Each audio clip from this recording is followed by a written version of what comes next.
Welcome to the Busy Being Born podcast with your hosts Kamande and Kigondu.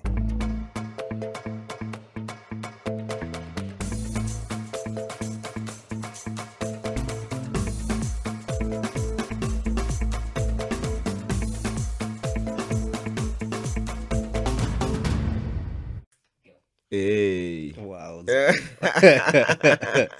Lazima. Hey, Mambo, how are you? I'm easy, man. Yeah. Yourself? I'm great and grateful, but with 1.5 hands.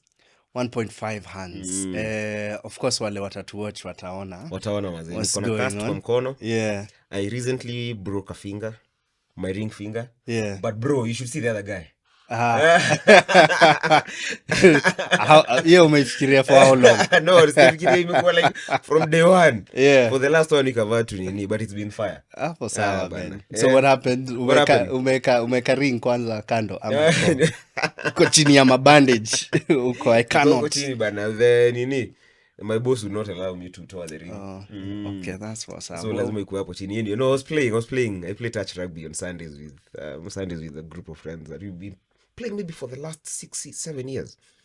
Yeah. So just like running really hard to touch someone. Yeah. It's like an old man's. Oh, actually it's not a contact sport, but it's really intense. This is touch. Yeah, touch rugby. And you also play with like very young people. So it's very intense. And I also tend to be quite intense. Yeah. Yeah. So ukakumbusha we ni mbabas. Hapana, I think hata si hivyo. Yeah. Ilikuwa tu like a freak accident. It's a very random accident. Yeah. Because you're running to touch someone and then there's someone else who obstructs you alafu with his back. Yeah. Afadhali hata ingekuwa tumbo. Kuna tumbo like ingeingia tu ndani. Yeah. The back, so it's really stiff. Yeah. Si yote tumesteady. Yeah. And then poof. Yeah. Likamuingia ndani na vidole. Then I had it just crack. Yeah, it was very painful. See you? Yeah, it's painful. Yo, man. But then I think it was like maybe painful for like 10 minutes. Yeah. That's it. Life ikaendelea. Life ikaendelea. But now I have to survive with the 2 fingers bandit. Easy, man. Pole man. That's what's up, man. Congratulations, yeah, guys. For those who are listening, actually, all of you are obviously listening. That's the only way you're those here. who are watching and not listening. Listening, I don't know how that can work. We are here with the best producer and the best director from the most recent Kenya Theatre Awards. That's what's Bana, up. we are in the presence of greatness. Woohoo! That's such a statement, man. We are in the presence of students, man. Yes, yeah. Student of the art, man. Student forever. of the art, but I think that and greatness can... Yeah, coexist. Yeah, why not? Zinaweza, Why not? So congrats, man. Really, really happy for you. Asante man. Asante sana. Yeah, Wu-Tang is for the children. Yes, vile zina correlate. But yes, God is good, man. I'm grateful. Maze shukran sana. It's been such a long time. Especially, forget about production. Because I feel like, in my view, production, like, ni kitu naeza harness over time. Yeah. And maybe it has a lot of like aspects, but I know the directing one. Yeah, you've really gone hard for the last few years. Oh man, yeah, it's and been... to see it like come together and everyone recognize that, yeah, bro, this is hands down the best director in the country. Thanks, man. That's amazing. Thank you, man. Yeah, as always, me niko too happy to associated. Yo, as I am of you, man. Asante sana for your kind words. Probably we'll jump in tukifanya ile time tutawaifanya inaitwaje? No guests, but yeah, man. Shukran sana. I receive them. For me, producing is the one I celebrate most because with the directing, Nico, I could always bag this again and again. Unajua? Because there is another script that will come, but with the producing you need to be so prolific and have so much output, and having such ears maze saa zingine, like last year was so rough on me. You remember me sharing this a lot, man, especially the last quarter. Exactly. So just because of that, a lot had to do with producing. So nilikuwa man, yo, it takes so by the time unaona best producer uko, yo, keep going, man. It's ni a lot. Yeah, you're breaking your fingers left, right and center. Well done, man. Yeah. Shukran sana, man. But we have a guest. Yes, sir. Maze, kwanza tumefungua na writing and playwriting, so man, and this guy is a beast. Clearly, man. Yeah. Let me ask, is he brilliant? man. The brilliance kwanza bana. Mimi mpaka I'm feeling maybe my brilliance level is maybe a quarter of what he is, this guy. Oh yeah? Yeah. That's what's up. Is he representing the motherland? Man, in a very special way through everything he does, and especially in his writing. Yeah. Especially in his writing, man. And we'll go through it. We'll go through it, man. He's representing the motherland, and he should be celebrated across the motherland and beyond. Wacha hii episode ikwe hiyo. Yeah. Madness. So are they brilliant? Of course they're very brilliant. Hey, Bananoma, the guy is brilliant, man. Are they representing the motherland? In a very special way, especially in his writing. Yeah? Bro, Bana Jamaa. We are here Noma, and he should be recognized all across the motherland and beyond because he's representing it, man, in such great ways. That's what's up. And last but not least, are they busy being born? That is the only reason they're here. They're busy being born. Tell us about them, bro. Ladies and gentlemen, our guest today is the man with the German and Luo name, Franz Owano. Franz Owano is a medical doctor, author, publisher, brother. I wanted to say sister. Brother, son, among so many other things. He began writing seriously while still a medical student at the University of Nairobi, over a decade ago, venturing into literature as a productive outlet from the rigors of his chosen vocation, transferring his experiences on the nature of the human condition as a medical practitioner to the world of literary fiction. He has penned 5 plays, 4 collections of short stories, an anthology of poems, a novella. I don't even know what a novella is, bro, but we'll find out. Told. Yeah, and 2 novels, ranging from the genres of contemporary fiction, African folklore, religious fantasy, to historical and science fiction. Lastly, actually not even lastly, just one more thing. 3 of his books and a 4th published under the banner of his company have been purchased by the United States Library of Congress. These books are The Chief Must Die, The Heart of a Prince, Simbi, and Simians.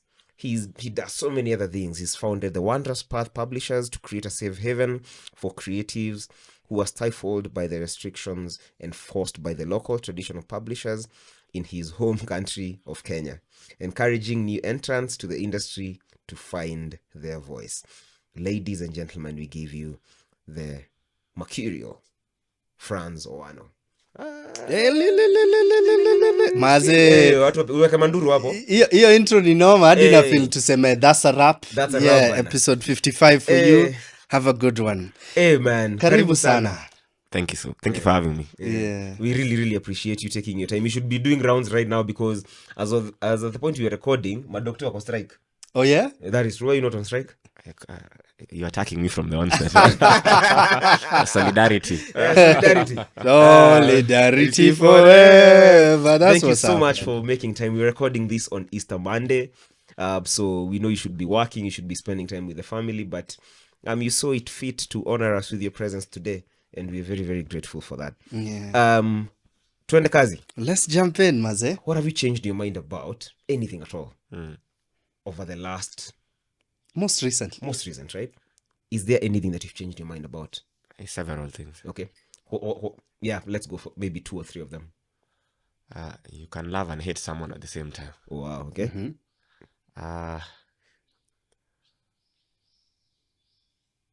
Sometimes necessity is not the mother of invention. Interesting. We always thought that necessity is the mother of invention. That's how we were taught. And interesting. Thirdly, you can innovate, but not out of necessity. Out of necessity. Interesting. Out of greed. Wow. And thirdly, greed is good.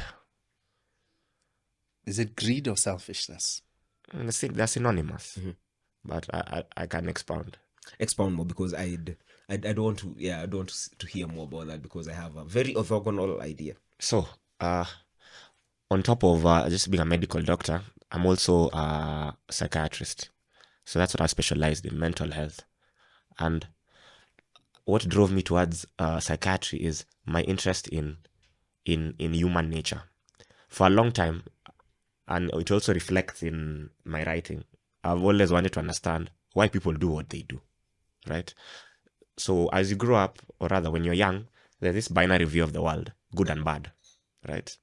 And there is this sense of, for example, as I see most young men, there's the idea of identifying with your mother and wanting to protect her. But the older you grow, you begin to realize that maybe your mother is not as perfect as you thought she was. Maybe in some ways, she contributed to some difficulties that your father had. But when you become a man, you start having those difficulties in your own relationships and your own marriage. And you realize that, okay, there are two sides to this story. My father wasn't so bad. Maybe I've heard this story quite a few times. Maybe I was a bit too hard on him. And actually dawns on you that you're handling life struggles not as well as he was handling them. So the stage of the evolution of any man, you idolize your father, then you demonize your father, then eventually when you become a father and a husband, you begin to humanize him now, right? So these transitions, right? I feel like we should do this. Oh, we should. Hey, man. Just me and this brother of mine here didn't grow up with our fathers. Yeah. So tuko clueless. Is that so? That's what happens. Is that so? Yeah. But keep going. Yeah. So the idea is, right?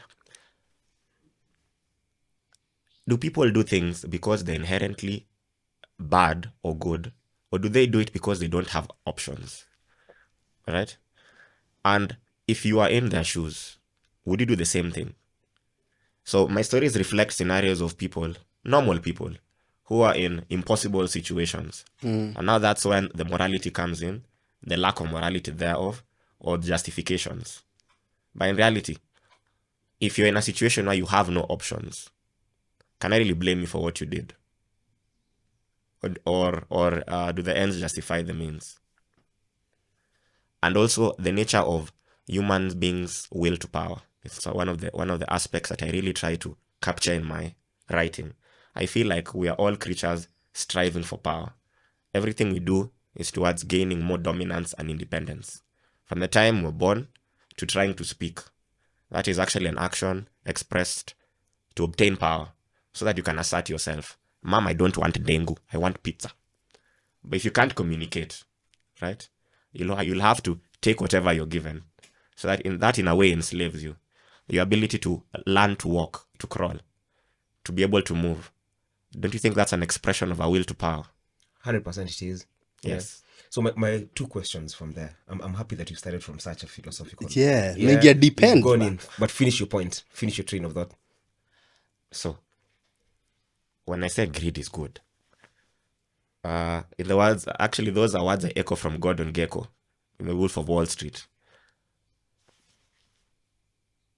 We have to distinguish between needs and wants. Before a human being can pursue a want, they have to make sure that the needs are in order and are taken care of, right? Remember Maslow's hierarchy? It's an economic principle of you pursuing certain things, and it finishes at self-actualization, right? So correct. I think can I correct that?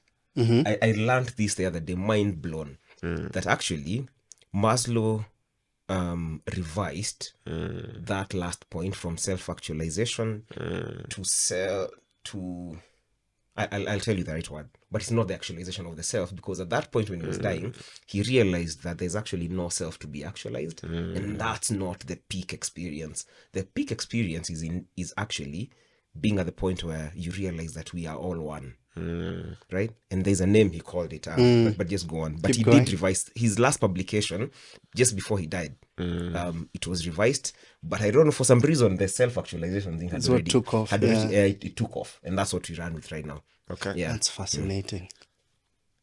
So on the point of the self-actualization, Yeah. when I was younger, I thought that you have to follow the steps in the ladder. But I realized sometimes you can get muddled up in the process and achieve one thing before the other. Like you can, so for example, ideally you're supposed to have the basic needs, food, shelter, clothing, right? So it's very unlikely that I'm going to think about long-term relationships when I'm homeless, true? It's very unlikely that I would want children if I am not at the I don't have a financial capacity to take care of them, right?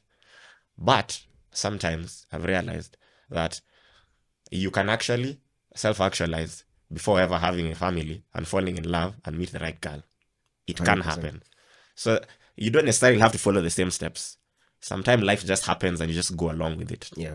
So the peak of it was actually self-transcendence. Transcendence. Actually transcending the self. That is the word. Yeah. Transcending the self. It was not actualizing the self. So when I go back to greed, when I think of almost every great figure that has had impactful change, right? They did not do it necessarily. And this is something most people don't want to confess. They did not do it necessarily out of our innate desire to improve the world. They do it out of a desire to prove something to themselves, that they are capable of greatness. And this usually stems from a personal inadequacy. Most great men are riddled with personal inadequacies, and they strive to prove to themselves that they are worthy of their suffering and end up changing the world in the process. Right? So, if I want wealth and I strive to create wealth, but in the process of becoming wealthy, I empower everyone else around me. So it is my greed that drives the change that comes, and everyone benefits from it, right? If you consider like the world wars, for example, lots of innovation that we enjoy right now are as a process of the war machine and the military-industrial complex, right?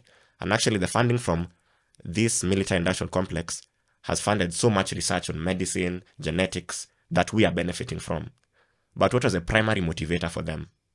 It was profit. True? True. Yeah. I'm making money to become wealthy, but in the process, society becomes transformed.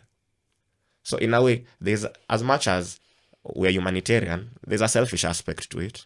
Exactly. I feel it is actually more selfishness than greed, because I feel the difference between the two is selfishness is wanting good for yourself without considering everyone else, but greed is wanting more than you have. Unajua? So perhaps it's more selfishness than greed.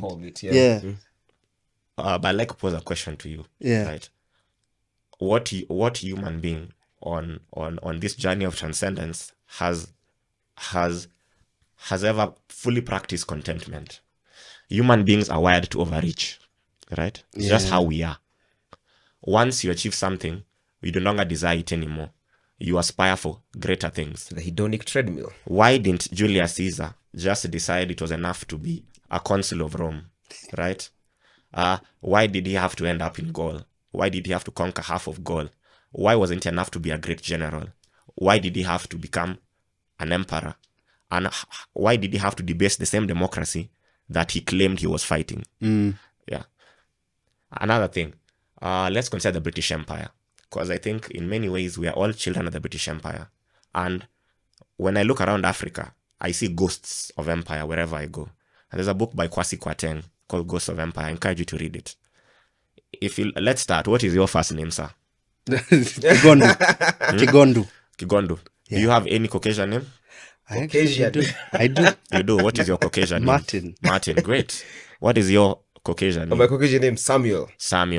My name is Franz. Yeah. A German name, and it's something I bring up all the time. I've never understood why on earth I have a German name. Right? Let's take another thing. What language are we speaking right now? Githogo. We are speaking English, right? Now, another thing is some of the subtexts of culture that we have, are they genuinely ours or are they borrowed? How much of British society is ingrained in post-colonial British Africa and the West Indies? Think about it, right? And it all began with what? Began with us adopting language. And it was a propaganda machine, but we'll get there. So we'll continue with the British Empire. They ruled almost 2/3 of the world at a certain point in time when Queen Victoria was alive. Remember Queen Victoria, right? But why did the British Empire crumble? Why did the Roman Empire crumble? Why did the Portuguese Empire crumble? Because it got to a point where the empire was too big to govern, so it disintegrated from within. So the question is, why not just have a small domain that is enough, that is sustainable? Greed. Yeah. Greed. So we've evolved to be greedy, to always want more and more and more. And let me give another example. I wrote my first book at 20. I think I was 20. I was a first year medical student. What kept propelling me to write more? Because I'm on my 19th book as we speak. Number 19. Why not just get to 10 and call it wraps? And actually, that was actually the plan. Because 10 is impressive already. Yeah. Because that was the plan actually. Yeah. I told myself after I started the first one, by the time I'm 30, I get to 10. I got to my 10th book called Boy Child, and I was like, I'm done with this. But then Sammy just kept gnawing at me. What if you can do a bit more? Hit 11. Okay, now, why not a bit more? Hit 12. Mm-hmm. So the next thing I created a new challenge for myself. 20 books by 35. And then it's a wrap again. Yeah. After that, we meet someone's daughter and try have a serious life. But what will happen at 35? Will I change my mind again? High likelihood. This constant need to push the boundaries, push the limits. Is that ambition or is it greed? Is there a line? I guess there is. I'm really uncomfortable with the word greed, because even when we went political, I kept on thinking perhaps it's self-preservation. I don't know. Perhaps it's, I have to conquer this so that they don't conquer me. But anyway, but I do get the idea of greed being a driver in a way. I think there's an element there which is wanting more. And then, actually, let me take a step back. It's wanting something because you think that it will make you feel a certain way. It will give you a lot of things, right? Then you get there and then you realize that, that's it. Gitty, no one take. Yeah. Then are you on the next one? Because you're always pushing for the thing that makes you happy. and you know, my thinking around this is, then you get there and realize that happiness does not come from these things. Yeah. And so you want the next one. And so you think that accumulation of whatever it is, material, power, etc. will give you that happiness. Yeah. And the truth of it is, you'll never get that happiness from it. Yeah. On the topic of happiness, there's something I realized, right? Happiness, I read this in a book. Happiness cannot be pursued. Happiness is ensued. You're not just happy because you're happy. You've written poems, isn't you? You're happy because you're happy because there's something you've achieved that has created happiness. Happiness is a byproduct of something, right? But also, as much as we do what we love, and I can tell you, these books have brought a lot of, what's the word for it? It has helped me gain self-discovery, and it is fulfilling work, but it has also brought me a lot of pain. Because there have been a lot of sacrifices I've had to make to get these books done. I'm going to my mid-30s. I'm not married. I don't have children yet because of these books. Because I had to get to a point where I get this out of the way. Because I felt like there has to be a trade-off sometimes. And pursuing the art was a sacrifice I had to make. And has it been all the trade-off? Has it been a worthy trade-off? So this is it, right? And I do this a lot with my patients during therapy sessions. I project 10 to 15 years of their lives. So I work in mental health, especially what I do is not to tell you what to do. You already know what to do. My work is to give you options that you can live with and give you the confidence to make those decisions. You know you should leave your husband or you should leave your wife. You know you should fight for your marriage. You know you should. It's just your pride and ego coming in the way. However, I will not confront you with that at the moment, right? Because you're defensive, you're in pain, and probably there are things you need to work through from the past. So that is not the time to bring that up. My point is my goal is to gradually take you through possible options. So let's project 10, 15 years into your life. So you leave the missus, okay? And I project it for you. Are you okay with this endpoint? Well and good. Let's stay with the missus. Are you okay with this endpoint? Good. Okay. You try and it fails, and you meet someone else. It's also a possible endpoint. You decide to leave the missus and just walk alone in the earth, like a nomad. That's a possible endpoint. Now, out of all these, let's consider all the external factors that come with it. Do you have children with the missus or not? If you do, the additional complexities there. If you not have children with the missus, the additional complexities out there. So I paint pictures for you, but you decide which path you're going to take, and we work through with you with the path that you choose. provided in the end I always remind them, can you live with the choice you've made? That is enough. Because it has to come from you. Choice. Not from external pressures, not from your parents, not from society.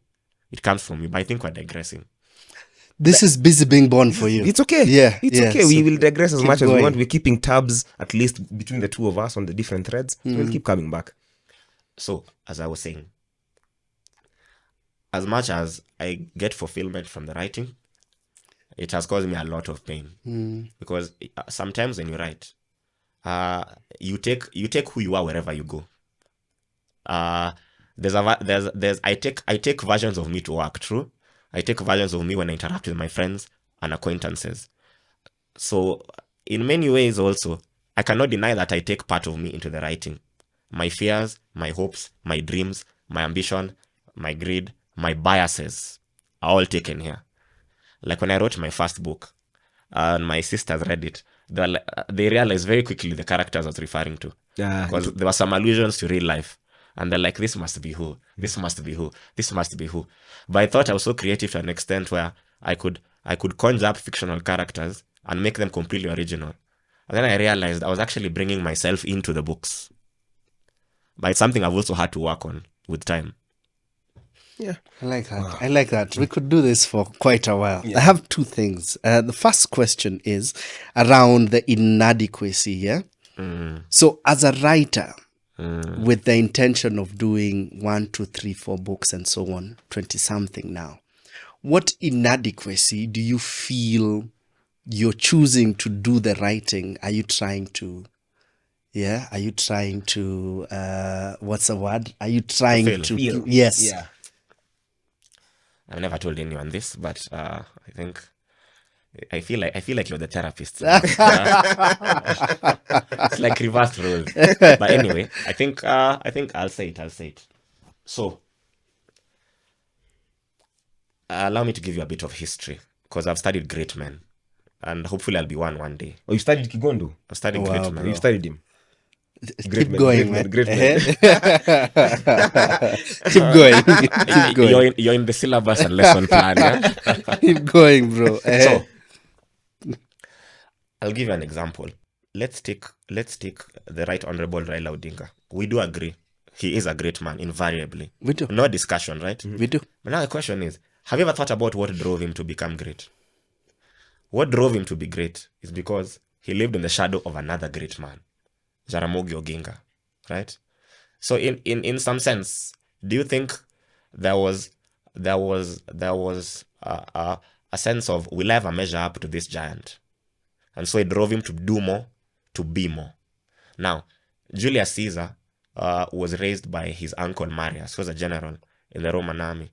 And he tried to emulate that man, and he surpassed him. Alexander the Great was raised by Philip of Macedon, right? And there's actually a very strange story about the interaction.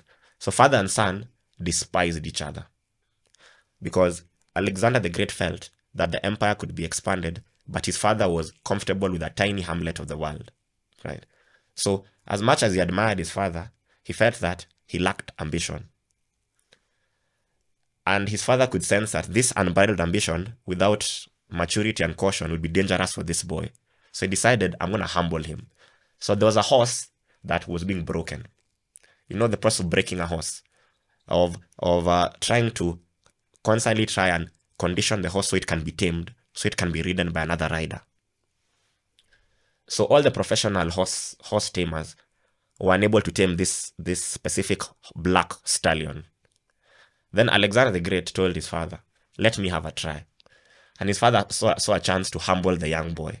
So he gave him the opportunity to tame the horse because he knew Alexander would fail. And he would fail in a spectacular fashion in front of a crowd. So Alexander realized that the reason why the horse is so hostile and uncontrollable was because the horse was afraid of its shadow. So he approached the horse calmly at the age of around 10 to 13. Approached the horse calmly, stroked its neck, held its head away from the shadow, gently, and then calmly mounted the horse and rode off.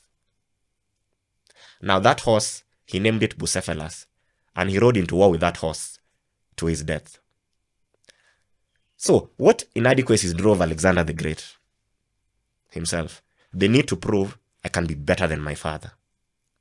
And I think I'm sharing too much. Keep going, bro. Keep going, I man. think Here I'm for sharing it. too much. Another example. Napoleon of Bonaparte. Napoleon had a very frosty relationship with his own father. And in fact, if anything, he credited his success to his mother. His father was an aristocrat who was tied to the times he was in and did not want to change anything, didn't want to learn anything new. He was rooted in tradition, right? But Napoleon had more grandiose ambitions, and that's why the revolution was a great time for him. He rose from a simple lieutenant to a general in a matter of 2 years because of his unbridled ambition. And though he was nobility, he decided to fight for the abolitionists, right, of the revolution, instead of fighting for the aristocracy, because he saw opportunity.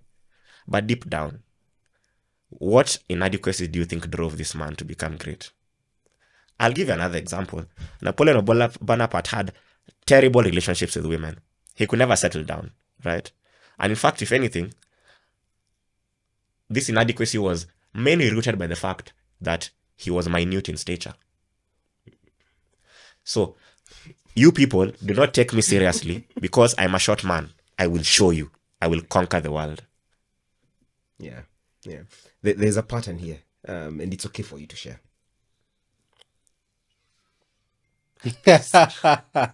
Okay. Go for it.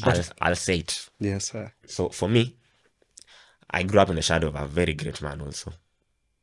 And in a sense, I felt like, what can I do that he has not done? What hill can I ascend that he has not climbed? What can I do that can root me in history that he has not done? But deep down, apart from wanting to do better than him, I actually wanted him to be proud of me. But I was too proud to confess it. But now I'm past 30 now, and I'm all in my feelings, so I can say it out loud. I was trying to become a man my father could be proud of. I'm sure he's proud of you. And the jury is out, but literally, right? Have you had this chat with your dad? Fathers and sons. I could go through this all day. We dodged the bullet, Please, bro. please keep going. Oh, being fatherless. Don't be like that. I think we've reached a place of grudging respect for each other. So we've reached a point where I think we've had an implied discussion about it. Yeah, though we've not gone to the depths of it, but we've had an implied discussion and we've reached resolution.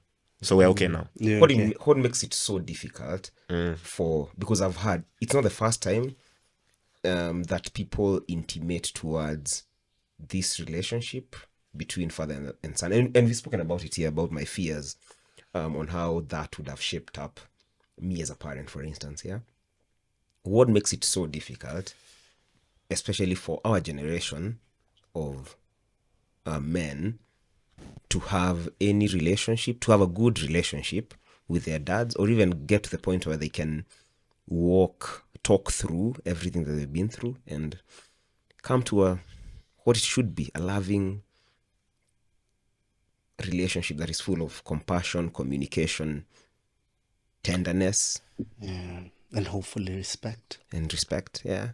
So, from what I see in mental health, Keep going. I think we are all trying to exercise the demons of our past, right? We're all trying to exercise demons of our past. So, like I said, I was trying to be what my father wasn't. But in the end, we have to draw a line between, as fathers, for you who are fathers, right? You can want your son to be part of you, but you make the mistake of trying to make him you. So you put expectations on him that are not innate and congruent with his personality. Yeah. And most times, we try to live vicariously through our children. So I let me bring this up because I know it's going to come up and I'm going to be criticized, but yeah, I'm an alliance man. Let's start there. And so are all my brothers. Yeah. Now, why was it so important for all my father's boys to go to alliance?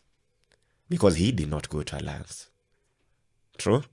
So the alliance dream was lived through his sons, right? Why is it that my dad fed all these books down my throat when I was a young man? I was actually a child. Why is it that he refused to allow me certain pleasures, like gaming, right? Because he had his own fears that probably was projecting on me, and he thought he had to make me consume all these books. I understand it was well-meaning, but it wasn't easy either, right? So there's something called the Oedipal complex, and we'll go into it in one of my books. So Freud came up with something called the psychosexual stages of development, right? And there's one stage called the Oedipal stage. So in the Oedipal stage, there's actually not Oedipal stage. It's something called which stage is it? Yes, Oedipal. So is this from Oedipus? Oedipus. It's from Oedipus. Okay. Actually, there's the oral, the anal, the phallic, latent, and latent phase. Yeah. So there's something part of it called the Oedipal complex that comes in. So there's this fear that your father wants to castrate you, and there's this fear that apparently, according to Freud, that you want to marry your mother. Yeah. Right. But in order for a boy to fully transition, because what happens in each of these stages, if you do not transition fully, you get fixated. And Freud believed that fixation in every stage translates into an adult inadequacy. Maybe addiction, makes sense, maybe yeah. OCD, right? Or maybe inability to connect with a long-term partner. So in the Oedipal stage, or in the Oedipal, according to Freud, in the Oedipal stage, that is, a boy has to get to the point where he does not have this inherent fear that his father wants to exterminate him. But he also has to get to a point where he respects his father and emulates him as the archetypal male figure. And if he does not transition across that phase, he will get to a point where he cannot fulfill the roles of a man in society as required. Makes sense. So yeah. either because if you despise the man you're supposed to admire, that means you do not want to grow up to be him, right? So there are two ways it could work out. Either, and this is just my interpretation, either you decide you become the complete antithesis of what your father is, or you cop out of the responsibility of fatherhood at all. So you decide, my dad is a bad guy, he's a horrible person, so what I'm going to do is I will not risk becoming a father. So let me just become an ascetic and a nomad. Or, on the opposite end, you could decide, I'll become the exact opposite of what he is. But you have to understand also that no human being is one singular thing. As much as your father was not perfect, are you telling me that everything about him was horrible? Are there some good things he did for you? If anything, there was a phase at which you adored him. My point, you idolized him at a point. So why not pick up the good things you admired about your father, understand that he's human, and note the bad things that he did, and forgive him for it if you can, and try not reproduce it when you become a father yourself. So the idea is try and break the cycle. But why is it so difficult for boys and men to break this cycle of trauma? What was the archetypal man in our father's time? Because in many ways, our fathers they are a victim of generational bias, which they did not break, right? A man is supposed to have total say in the house. A man is supposed to be commanding. A man is supposed to be firm and not show affection. A man is supposed to be hard. A man dies hard. So what does dying hard mean? Dying hard means you shun emotional attachments. Dying hard means you limit affection. Dying hard means you choose solitude over everything else. Dying hard means you create boundaries with your loved ones to an extent that you alienate them, right? And that's your definition of loving them. Now, the definition, thank you for bringing that up. The definition of love for a man from my father's generation, the people born in the 50s, his idea of love is economic provision. Yeah, providing. That's how it was for them, yeah? Yep. So whenever you have an argument with a man from that generation, the constant response is, I paid fees.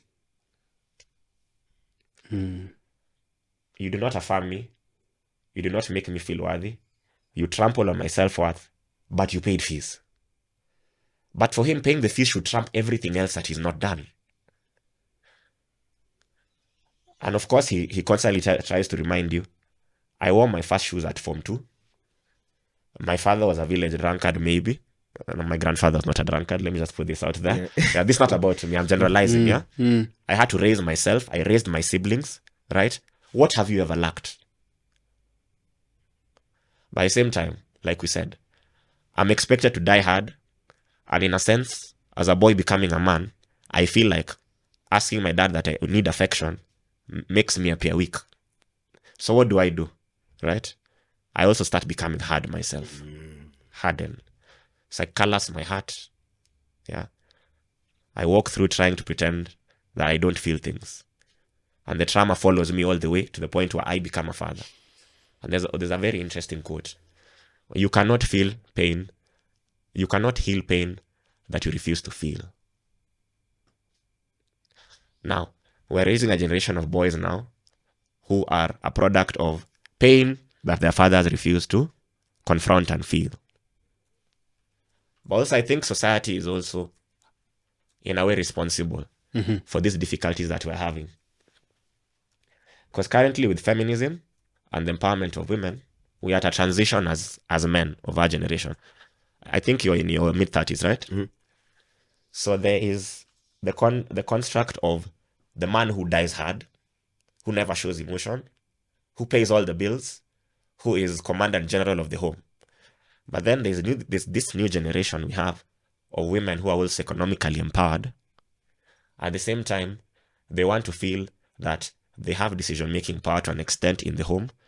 They want to feel listened to. They want to feel valued. They're not just objects for procreation, right? So we have to come to terms with these considerations, which are also very fair, true? Yep. But we are torn between the present and the past. And I want to be a total man, but at the same time, I have to accommodate my wife to a certain extent, right? And so I keep getting pulled, the push and pull. So how do we get to a point where we can create balance between the two? When do I become the commander? When do I become a bit more lenient? When do I become firm?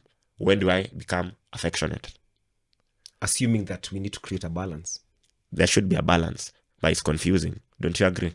I fully agree. That's why I'm saying assuming that we need to create a balance in the first place, because do you not think that trying to create a balance in such a social structure might end up creating more holes in this fabric than actually healing it?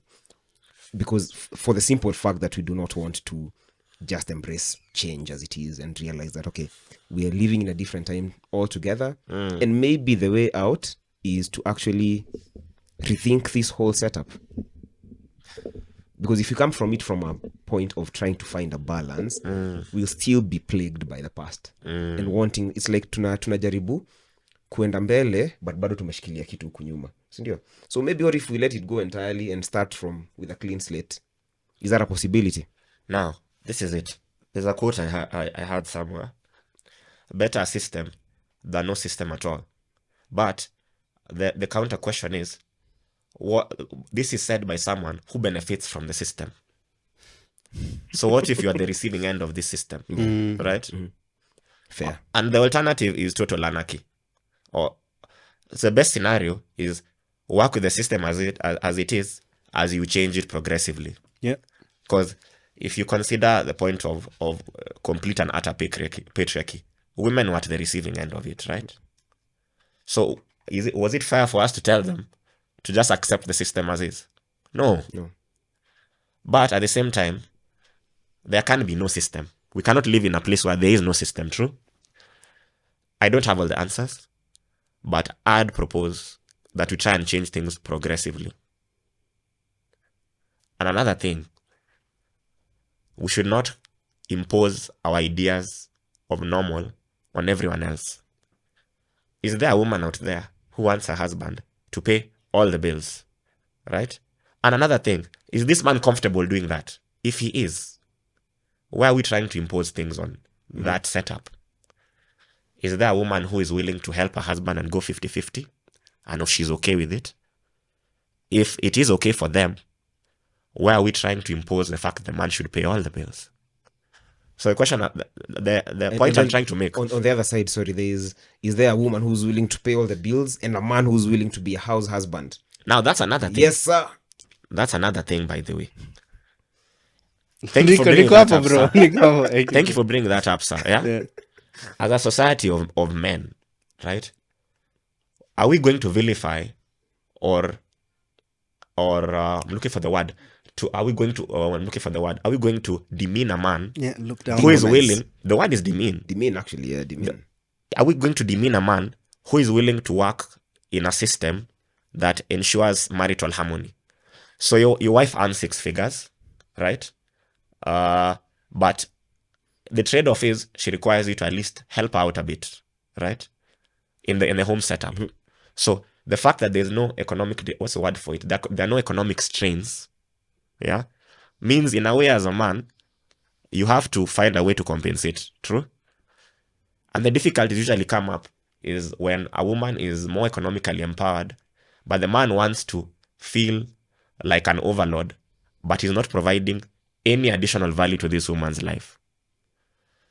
She's been working from 8 to 9 p.m. As we speak, you're jobless, probably. You lost your job. And you're not doing anything of value or productive.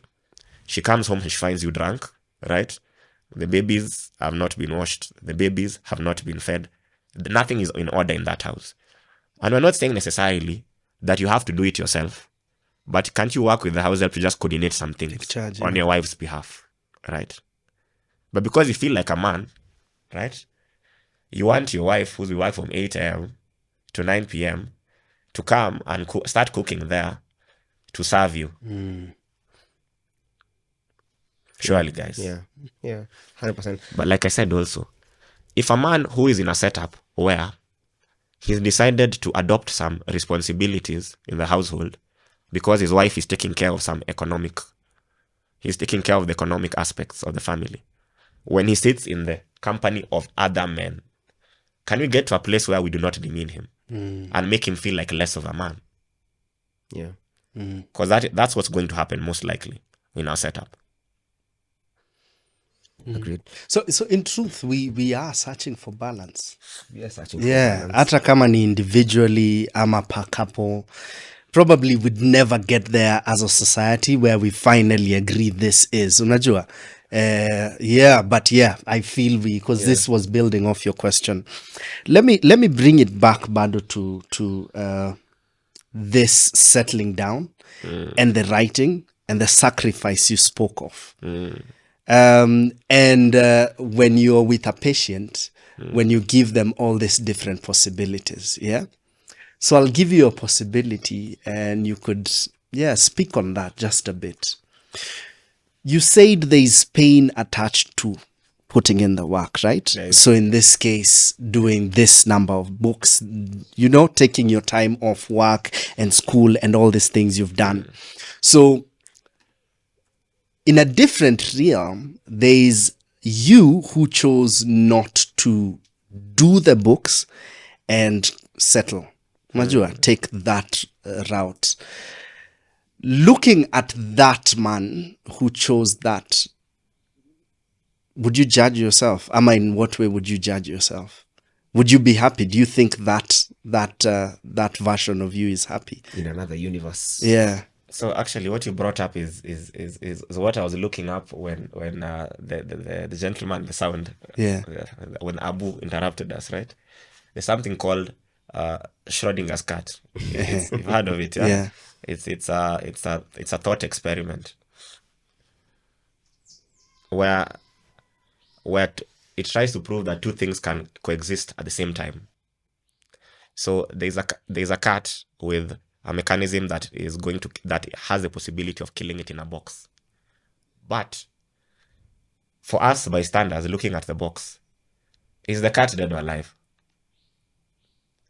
So at the same time it is alive, simultaneously it could be dead. Yeah. So it is occupying two states simultaneously. But the only way we can know is to look. Yeah. By observing or measuring. So for the same way for me, right? When I was younger, I believed in the all or nothing principle, right? That I have to give everything to this thing. I have to sweat, I have to bleed, I have to push people away, right? There has to be a pain attached to the sacrifice to make it worth it. Because what is sacrifice without pain anyway? But the older I grow, I begin to realize that you can still have what you want. You can still have what you want. But it might come to you in an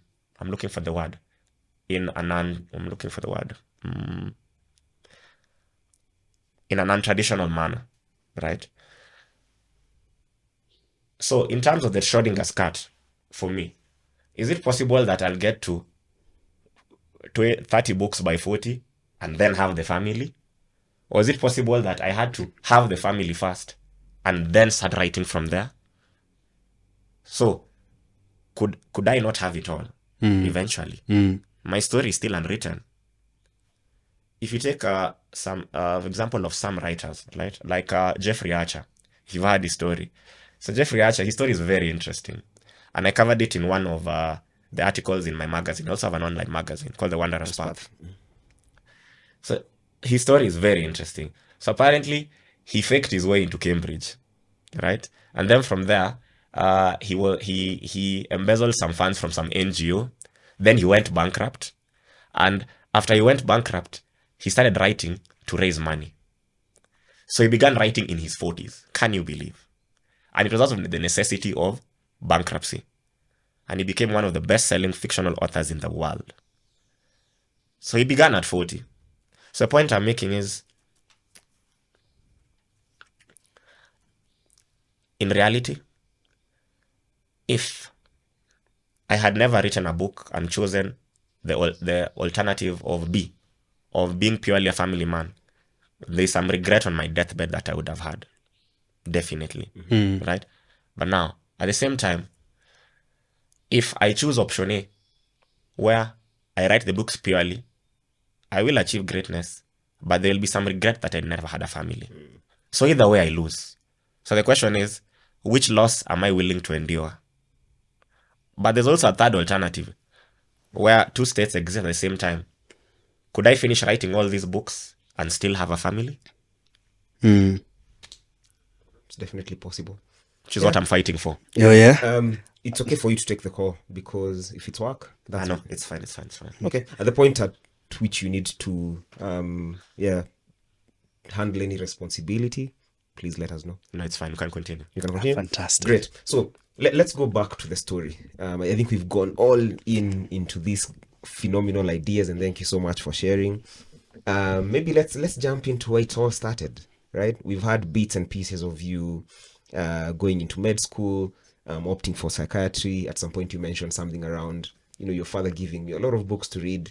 Alliance has been mentioned there somewhere. Where did it all start? So, like I said, I grew up in a house with a very big library, and books have been a very integral part of my life, and all of my siblings. You've met my siblings, yeah? Yeah. That's how I know you. I know So- her through the sister who we work out together. Did she come for the live? Yeah, she was there. And then good. this is how it happened actually. So she came for the live. Patience has never listened to like an episode past. But she came for the live and she was like, I have really enjoyed this conversation. You know who you'd really enjoy having a conversation with? My brother. This is his stuff. Yeah. And that's how we ended up connecting. Anyway, yeah. That's how we met.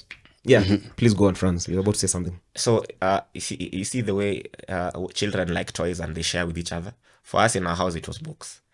So there was this habit where, and I'm going to out Patience today, my elder sister. So there's this habit where my dad had this library, but like I said, he was a strict disciplinarian.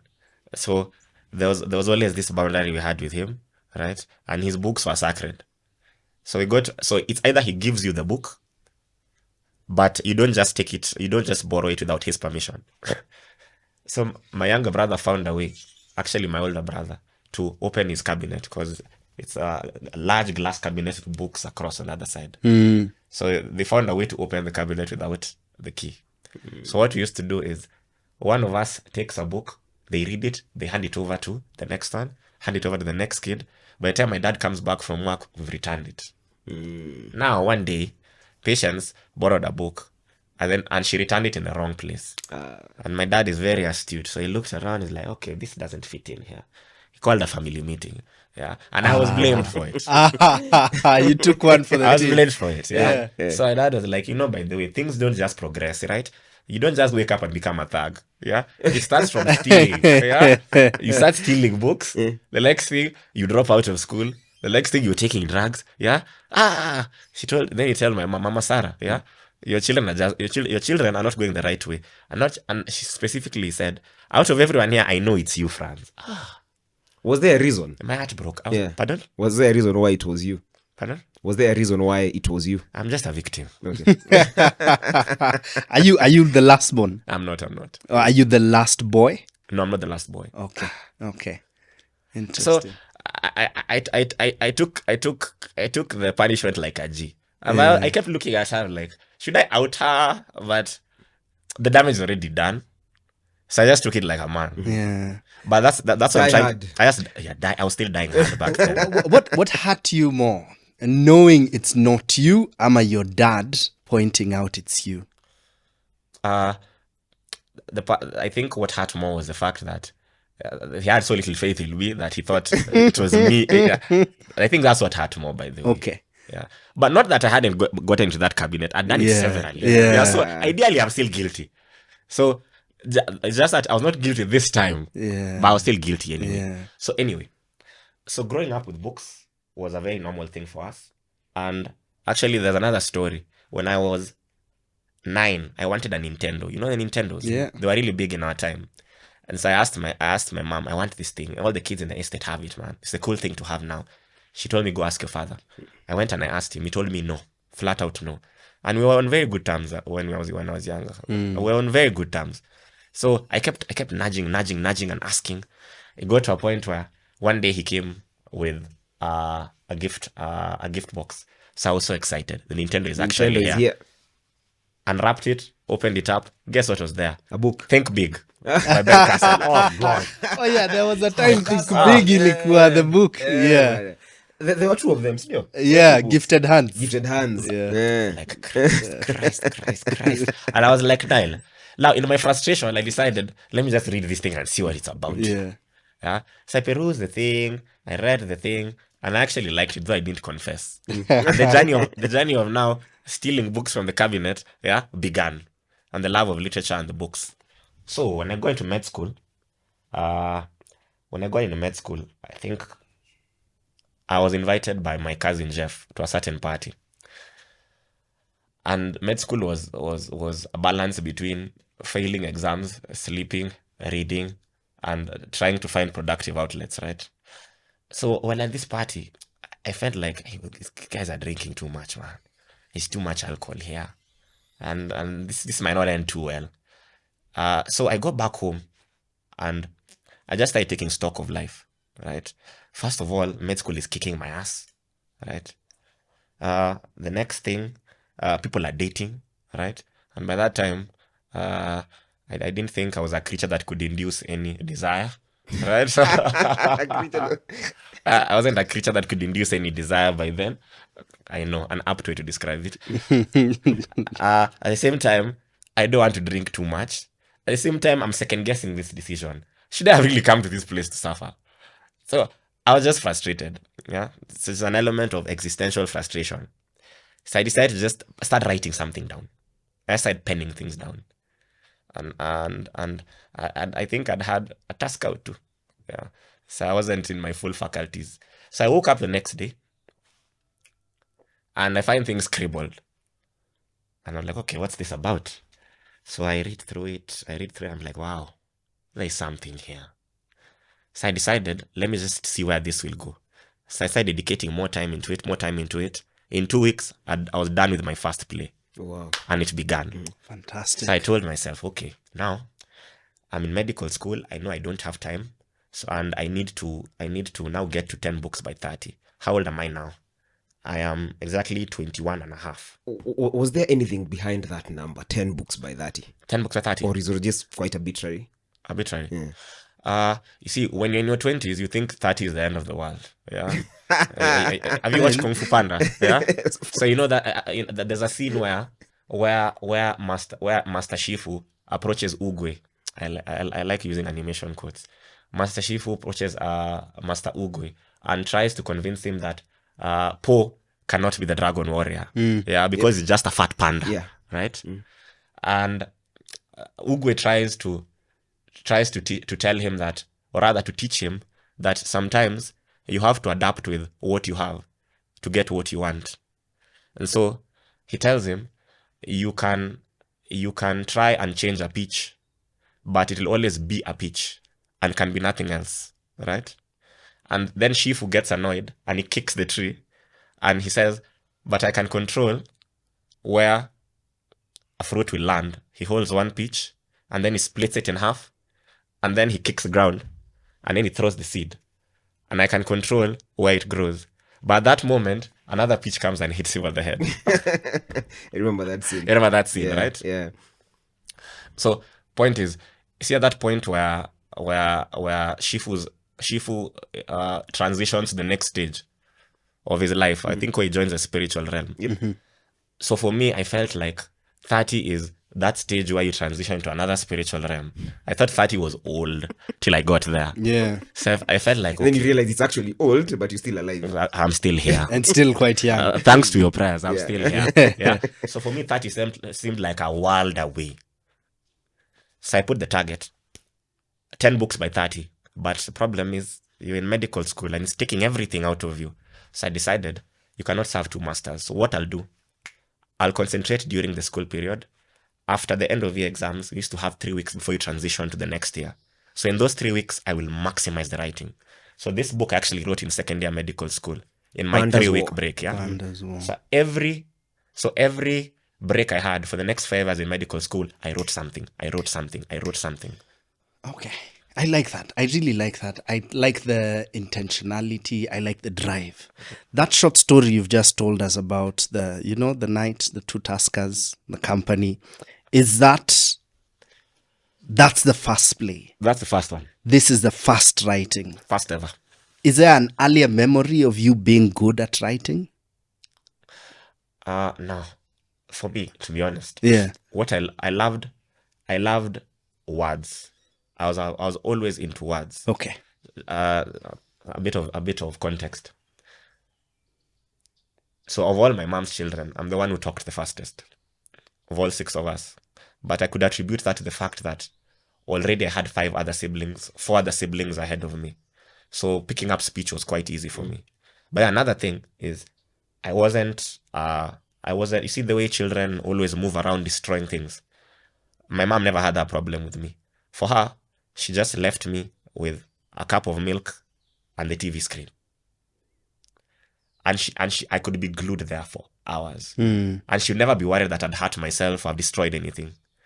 So the idea of conceptualizing words into video just got into me. So a part of me always wanted to write something that could be acted out. And that, I think, mainly that's why I wrote so many plays. Okay. Because at my essence, I'm a pure playwright. But the reason why I ended up transitioning to everything else was because of rejection. So when I took my first plays to one of the publishing houses around, they told me that plays are not in demand. So I asked, what are in demand? They said short stories. So the next thing, I decided to learn how to write short stories. I wrote short stories. Then I went back. They told me short stories are not in demand. So I'm like, so what is in demand? They told me novels. Now from there, I wrote a novel. Yeah. That's okay. So what now? No, novels are not in demand. I'm like, okay, so what do you want from me? Or rather, your kind of novels are not in demand. So I was like, what is in demand? They want material that can be used as textbook. textbooks. So I got frustrated. I'm like, guys, we are locking out all other genres of literature here. What about adults who do not want to read set books? Yeah. And that was the moment I decided that it's either I beg for scraps at the table or I create my own table. Build your own table. Yeah. So that's when I decided I'm publishing myself from now on. And and in the end, or rather with a goal in mind of starting my own publishing company one day. Yeah. Okay. So let's go back to the story. So Yes. there's one piece that we've talked about before recording, which was around you having to make the decision between going to med school versus law school. Say more about that point of your life, because this is what obviously leads to where you are right now. It's True. a big part of the story. So And this is post high school? this post high school. Okay. So how do we get there? What's the high school experience for you? For me, let's start on that, To this decision. Yeah. To this decision. Yeah. So in high school, I really enjoyed the literature classes because I liked providing alternative endings to these stories, and I tried justifying the decisions, all the bad decisions the characters made. Yeah. Yeah. Which set books were you doing? So we Do you did The remember? Merchant of Venice. Yeah, I wanted to say, I think you did did Shylock. Shylock, eh? And Yeah. I defended Shylock. To Yeah. the end. I'm Shylock not was actually surprised. my favorite character because I could feel his pain. Yeah, you're living in a society that reviles you, right? What's the word for it? It's a literal segregation. The Jews have been segregated in every society they've been to, right? They lived in what were these secluded segments that they used to live in. There's a word for them. In every town, there was a place where Jews were secluded to live among themselves. Not Remind coming me to the word. mind. There's a Not word. coming There's a to word. mind. I've forgotten the name. Yeah. Right. So, and on top of that, he decides to give this gentleman a loan, right? The man bulks out on the payment, right? And we find a way to demonize him for that. How do you take from me, refuse to pay me, and make me the villain? How? But I felt also, in a certain sense, it wasn't about the money for Shylock, because Shylock could allow to forfeit that loan. It was about the historical injustices that the Jews had gone through for so long, and it was being projected on this character called Bassanio. Because Bassanio was cute. He was fly, He was bro. fly, brother. Okay, they didn't cast me for Bassanio. That's I don't think it was because of the acting. You are handsome enough for it, Anyway, go on. So literature. in high yes, school. literature. So literature. And so I think also the literature teacher, her name was Miss Kibisu. I think she realized I really enjoyed these sessions, and she also really encouraged me. Now moving on to I'm 18. Of course, I've passed my exams with serious grades. Serious grades. You've not embarrassed your father. I lived up to expectation. These were serious grades. Did your father acknowledge it? He did. Good. He did. Because he told everyone around, yeah, my son got 8 straight A's. But did he tell you he was proud of Yes, you? he did. Okay, He cool. did. He did tell me. I have to give him that. So after the exams, now that's when the quandary began. I was called to law school actually.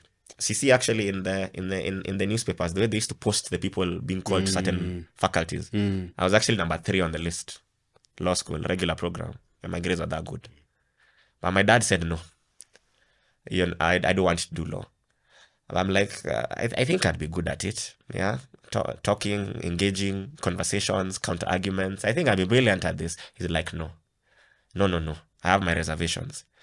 So part of me was itching to rebel, just itching to show the old man that I can make my own decisions.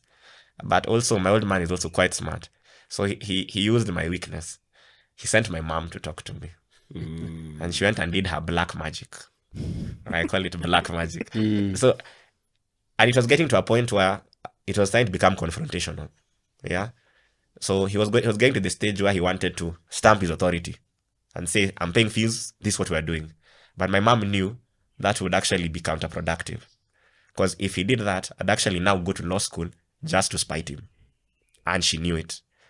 So I think she told him, let me handle it. So she just took me aside.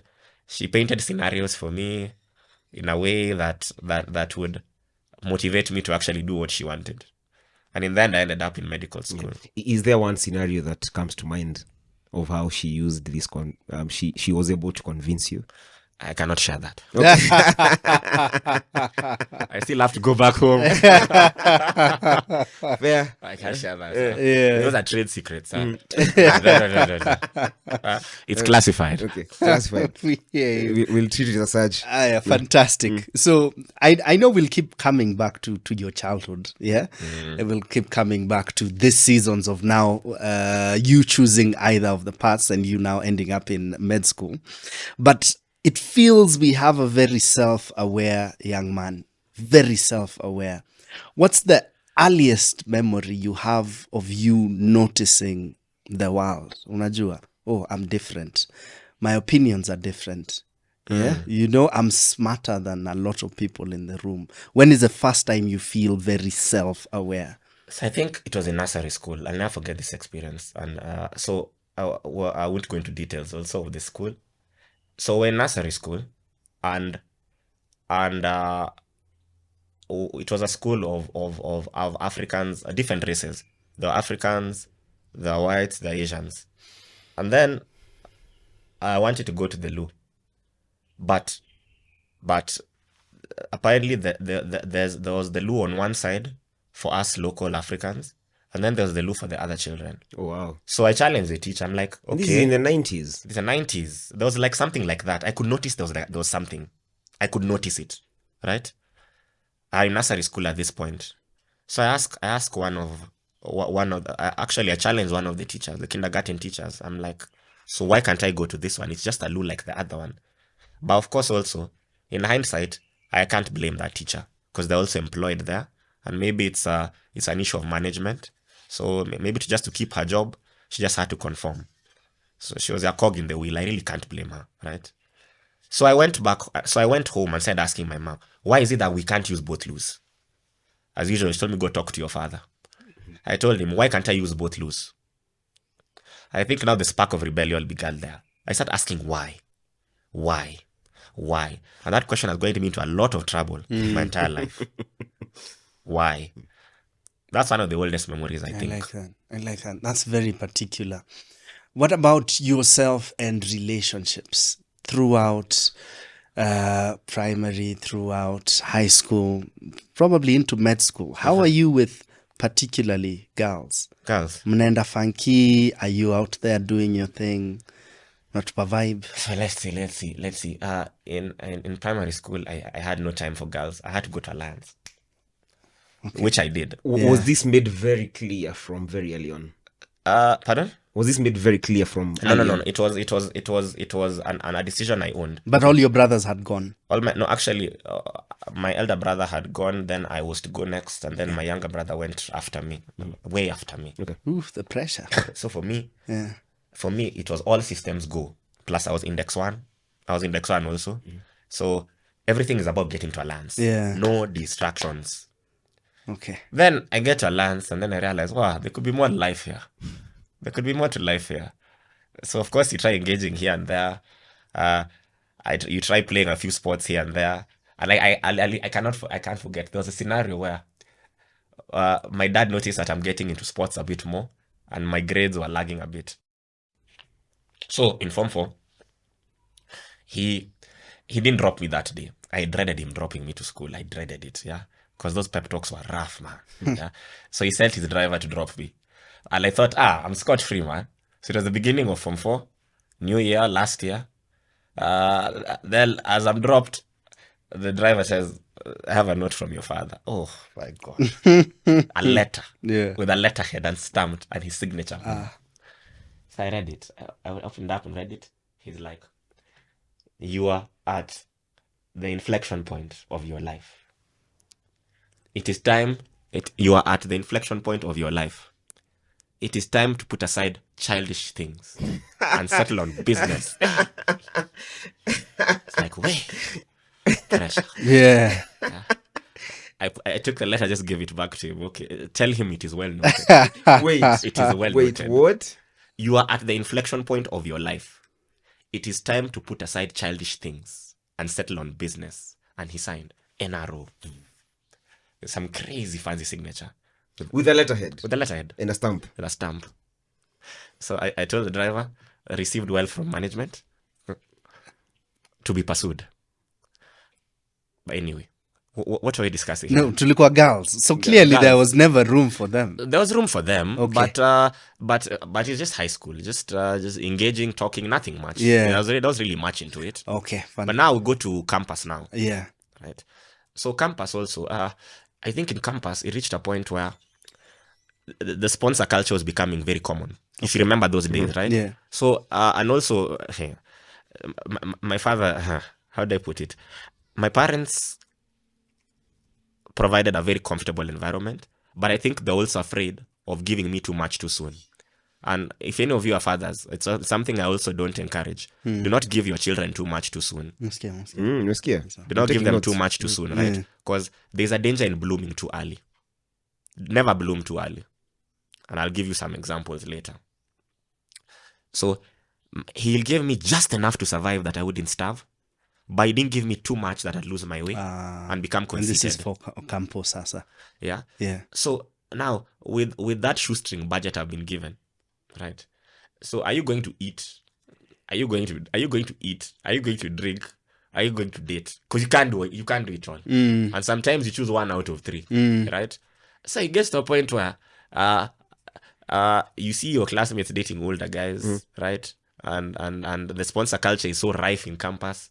You get to a point where, like, you see, to be honest, right? I really can't maintain this, and so to just avoid, what do you call it, cognitive dissonance, you decide, let me just focus on the books. Let me focus on school and focus on this. On writing. Yeah, the time will come. Yeah. There's no pressure for now. Okay. Because I really can't do it all right now. Yeah. Neither can I afford to date right now. So let me just focus on shule and writing. Okay. The reason I ask is female energy, feminine energy, them noticing you, or maybe you questioning yourself because of them noticing you. Did this ever find you at any point? Because clearly not in primary, not in, so far the only feminine energy that you're reacting towards in a positive way is from mom. Yeah. But yeah, much later in life, do you get seasons that you now question yourself? Am I enough? What do they think of me? And maybe at any post campo. Yeah, this is why I'm asking this. Because so far to establish very, die hard men, very focused men, so I'm just curious because probably something about that feminine energy that deforms us or inspires us. So in campus, actually the first play I ever wrote is called A Silent Epiphany. And I'll tell you about the play and you will interpret this as well. Yeah, as you will. So A Silent Epiphany is about a boy called Noah. And Noah is a first year campus student. So Noah is classmates with a girl called Nima, right? And Noah is from the wrong side of the tracks, right? He's from some hole in Ugenya, right? His dad is a deadbeat drunkard and also abusive. And he comes from the gutter. But Noah is very intelligent, very witty, very smart, right? But he's suffering from serious self-esteem issues. And he notices this girl in his class. And he's drawn to her. But the problem is she's from the other side of the tracks now. She's from wealth, she's from affluence. And his friend his long-time friend notices that he actually has feelings for this girl. But what is holding him back is he does not think he's worthy. So in the end, they end up bumping into each other in a twist of fate, Noah and Nima, during the play. And by another twist of fate, they end up dating. But the problem is Noah's inadequacies and his issues with self-worth and doubting his own value keeps cropping up and complicating things, right? So it gets to a point where he keeps feeling that she's trying to own him, or rather, she's trying to compensate for his lack of material capacity by buying him things. But in the end, he feels like she's trying to own him in the process. At the same time, she feels that he's too fixated on the fact that he comes from poverty, right? So it keeps becoming a point of friction between them. At the end of the play, Noah realizes he didn't even want this girl. She represented something. So she represented an ideal. right? And he gets to a point of self-discovery. I did not want you. I wanted the life that you appear to represent. I wanted a life where I can live without shame. And that was the problem. Young campus boys, seeing their peers, having relationships with older people, older men, having issues of self-doubt, having feelings of reduced self-worth, and linking self-worth with net worth. So, are you enough because you don't have money? Will you be a better man if you had money? Or are you worthy just as you are? So actually the target of that book was those campus boys, or the boy I was then. And I think it's also relevant to young men right now. I think I answered your question. Yes, you have. Thank you. Yes, you have. Yeah, you have. Okay, so tuendele. So we are at the point where now we're in med school. Actually, before even we leave med school, what are the main takeaways from your 6 years? 6 years. 6 years of med school. Yeah, are there any lessons? Any beyond you actually realizing that you can actually write and this is something that you enjoy doing and are good at? Any other highlights from your 6 years? 6 years. Highlights. I made some great friends. Friends for life. Yeah. Okay. 2 of them are neurosurgeons right now. Great guys. So I made good friends. Another thing, I learned humility in med school. So naturally, I'm not humble. Naturally, I've struggled with it all my life. I'm not humble. Naturally, I'm not. First Alliance alumni to say that. Yeah, definitely the first one. The sarcasm. Anyway, but actually, it's not my fault. It's congenital. Like, I'm from a long line of proud men. Yeah, it's an affliction of birth. Yeah, even if I didn't go to Alliance, it'd still be the element would still be there. Yeah. But when I went to medical school, I realized that and it began in Alliance. I began like, okay, you're not as smart as you think you are, and you do not know everything. Another thing I realized, sometimes it's not enough to be smart. It's more important to be kind, right? Another thing I learned is the value of appreciation, right? Appreciating what you have. And also another thing I learned is the beauty in the struggle. There's a line by J. Cole, beauty in the struggle, ugliness in the success. Right? There's beauty in the struggle, ugliness in the success. Yes. There you go. Love yours. Love yours. So I felt like, and by the time I was writing these books, of course I'm unpublished. Of course I'm not a creature that can induce any desire. Of course I have my own issues with self-doubt. I'm questioning my self-worth. Yeah. There are issues of manhood also, right? Because there's a man you want to be. There's a man my dad wants me to be. There's so much conflict, right? But at the same time, I realized that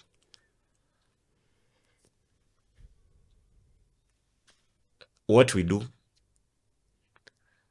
sometimes comes from unresolved inner fears. You agree? In many ways. In so many ways. In so many ways, right? But the point is not to ignore the fears. It is to not let them control you. Go despite the fear. Go despite the fear. So, the issue of gratitude, the issue of humility, the issue of perseverance, have those in mind, but like you said, also balance, right? Have gratitude, but at the same time, don't become ingratiated, right? Be humble, but at the same time, there's a time you have to actually thump your chest, and recognize your achievements. So it was learning a lot of balance. And also another thing I learned in med school is how fleeting life can be. Med school is a very strange place. For example, if you go to the wards, Ward 8, Ward 7C, the medical wards, you can meet a patient at 12 noon, go for lunch at 2, come back at 1:30. They're gone. Gone. So that's another thing we had to deal with, death. Learning to accept death or to cope with it, right? But I think the one scenario that really, really, really hurt me, I don't think I'd ever cried for a patient because a patient had passed. It had never happened in med school. But then after med school, there's a certain boy, his name is Amin. I'll never forget this young man. So he was a boy from Somali who had been referred to Kenya for some specialized treatment. And by that time, we'd tried everything to help this boy. We'd given him so much chemotherapy. We'd done like 12 cycles of chemo. We did excision surgeries. We did radiotherapy, right? And by that time, I'd left that ward and I'd gone to pursue psychiatry. So the guys are left behind. So almost a year later, I call them up and ask, oh, by the way, how's Amin? Then I think it was Dr. Shabir. He just poses. And of course, when someone poses, that's not a good sign. He told me, oh, by the way, after you went, Amin started developing convulsions. And then we tried some chemo and everything, but he died in a week. It broke me. It broke me. I've never told anyone this. I felt, what's the word for it? I felt the futility of what we're doing. It's like I'm patching you up, but in the end, it's inevitable. Is there any particular reason why you felt so strongly for Amin? So the reason why I felt strongly for Amin is because first Amin was a foreigner, and when he came in, I think he was around 3 or 4, and he never understood a word of Swahili. But within staying in the wards, he could speak Swahili like the best of them, right? The way he adapted to Kenyan life, and to make it worse, all the world that he knew was the ward. He knew nothing more than that ward. Maybe the shops on 2nd floor in Kenyatta, but that's the world that he knew. So he adapted to the situation. He learned Kiswahili. He made friends in the ward. He made friends with us. That boy touched our soul. At 3 years. So 2 years later, at 5, that's when he passed. Because he was in the ward for, I think, like 2 years straight.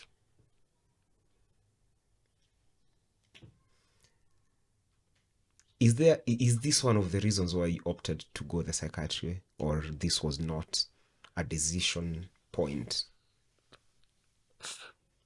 So, anyway. So now when Amin passed, I remember the look on his dad's face. And his dad now is from Somaliland and cannot speak a word of Swahili. So I could see the despair, but at the same time, you can't comfort him because you can't communicate, right? And I felt like people are walking around with concealed wounds in their hearts. So many people, yeah, especially people who subscribe to the ethos of die hard, the same way I used to, right? And I realized the power of words. Words can start wars. Words can end wars. Words can start revolutions. Words can end marriages. Words can start unions, right? Words can give hope. And the opposite. So I felt what speciality can I combine everything that I'm good at and provide hope in a meaningful way? What can feed into my literature? What can help me? What can I do? How can I contribute to making someone try and forgive their children, to repair a damaged relationship, to give a marriage a second chance, right?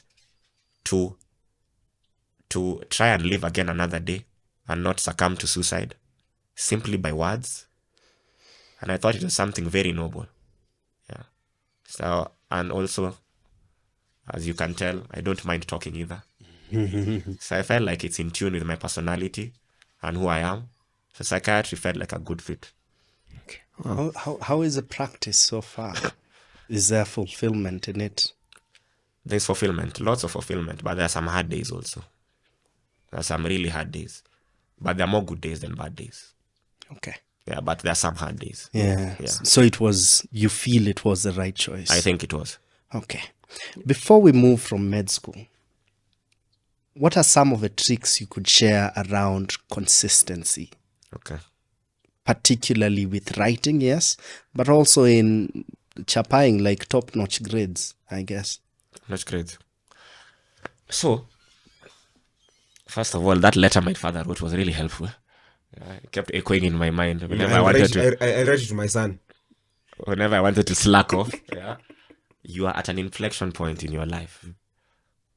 It is time to put aside childish things and settle on business. But anyway, consistency. First thing for me is, I think it's also in line with my personality because I'm type A. I'm the guys for plans, schedules, routines, and I'm a stickler for them. So what I'd advise is do small things regularly every day. Like for writing, when it comes to writing, I have specific routines when I have a project, right? Yeah, keep going. So wake up at 5, morning run 5 to 6, 5 to 6, 5 to 6. This is assuming I'm not going to work, yeah? If I'm on leave, that is. 5 to 6, shower or prepare, have breakfast at 7, sleep from 8 to 9, then research. Get 3 books from my library. Read 10 pages from each book. Then start writing. And I only write 4 pages a day. Consistently. Just 4. And I don't write on weekends. If I'm working, a bit earlier, wake up at 4. But then, now I'll have to remove the workout, right? To something a bit lighter. Yeah. Maybe do something in the house. Maybe just something right in the house, right? So probably some calisthenics in the house from 4 to 4:30. Then shower. 5 to 7. 5 to 7, I write. Research, 30 minutes, 1.5 hour, write. 8:30 out of the house. Work. Now, when I come back from work, now, I do some research in preparation for the next day so that I can save time. But like I said, it's about doing small things consistently I like that. every day. Yeah. Especially as you're building up that habit. Yes. Because I think whenever you pick up something new, the challenge is always getting that muscle. The momentum and the routine. Yeah, the routine, right? So Yes. initially just do very small things, but do them consistently, and then those small things become big things over True. time. Yeah. And at what point do you realize that you can actually form habits? Is it because med school forced you to do this? Med school helped in its own way, because the beauty of med school, it trains you to sit still consistently for long periods of time. So med school certainly helped, right? But also I think it's just part of your nature. I'm also a bit stubborn. So I have to prove to myself it can be done. Yeah. And sometimes I'm a bit hard on myself. Yeah. So when I don't meet my targets, it makes me feel a certain way. So probably the next day I need to compensate to get things done. Yeah. Because if I get to 3 pages today and I'm on 4, that means I'll have to write 5 pages tomorrow. So it makes me feel a certain way. And if I'm not consistent, the backlog increases. So that anxiety in itself pushes me. Yep. To prevent the backlog. Yeah. Anything that in this line that you might have picked up from your dad as well as a component of nurture? Of nature. Yeah. In the sense that how did your dad have any habits? Did you see him operate in a particular way? So- and then that maybe even subconsciously plays out in your mind as you also form your habits. So for my dad, he was a stickler for time. One thing. Another thing, he was a stickler for routines. It was also type A. Seriously type A. He is seriously type A. Time, routines, and accountability. If you say you're going to do something, kindly do it. If you will not do it, tell me you will not do it to my face. But don't keep me hanging. Yeah. And it's something that has made me clash a lot with friends and acquaintances. Yeah. So from him, my dad used to work really, really hard. That's one thing I have to take also. And growing up, I always used to see him with a briefcase. And when he gets home, after supper, he goes back to his study. Because once I asked my mom, what time does this guy sleep? What does he do? And then she told me he's a lawyer. I was like, what is a lawyer? They showed me, go ask him, right? So I actually made a short film in tribute to my dad called, it's called Without Blinking. Because growing up, I used to see all the effort that I used to put, and I never really understood it. And becoming a boy, of course, transitioning into that stage of rebellion, right? I never really understood or appreciated it. But now, in my 30s, looking back and reflecting, I realized something I never wanted to admit. Everything I am is because of that man. Yep. Yeah. So Never put your black- pride it's aside. never black and white, is it? Put your pride aside. Your issues with him aside. Yeah. You have to confront it. It was painful, but I had to. Yeah. Everything you are is because of this man. Yeah. I like the full circleness of this moment and how we began. I really do. I really do. A few questions as we begin now to descend into the personal and wrap up. Is there any particular course in med school that you enjoyed? Enjoyed. Yeah, because I know there's a lot. There's pharmacology, anatomy, etc. Is there one that you didn't simply study for the sake of passing and getting good grades, and you actually really, really enjoyed? So let's start. What did I enjoy? I enjoyed psychiatry, actually. Oh, okay. To be Makes honest sense. with you. Yeah. It was very Surprise, interesting. surprise. Surprise. It was very interesting. And actually, I think one of my plays is called Chasing After Unicorns. So it's actually a play. That's the play I wanted to It's quote. a play that revolves around mental health, and it's actually based in Mathare. Yeah, where I did my residency. And the funny thing, I wrote it at fifth year medical school, and I think it foreshadowed me going to psychiatry. Yeah. How long after med school this path where you practiced first? How long was that gap, that window between you leaving uni and practicing and then doing psychiatry? So 2014 I graduated. 2015 I did my internship. So I did my internship in Nyahururu. Yeah, I had to run away from home. But you know how writers are. It gets to a point where you just have to seek solitude, right? So I chose my own exile. So I went to Nyahururu. Then from there, while I was there, I wrote a few books because I had some more time, obviously. I wrote a few books here, like this one. It was a collection of short stories I wrote during that period. The Chief Must The Die. Chief Must Die during that period. So from there, one year of internship, 2016, 2017, I was thrown into some remote place you've never heard of. It's a place called Olmoran. So it's in Laikipia County. And it's a place that has the big bad wolves.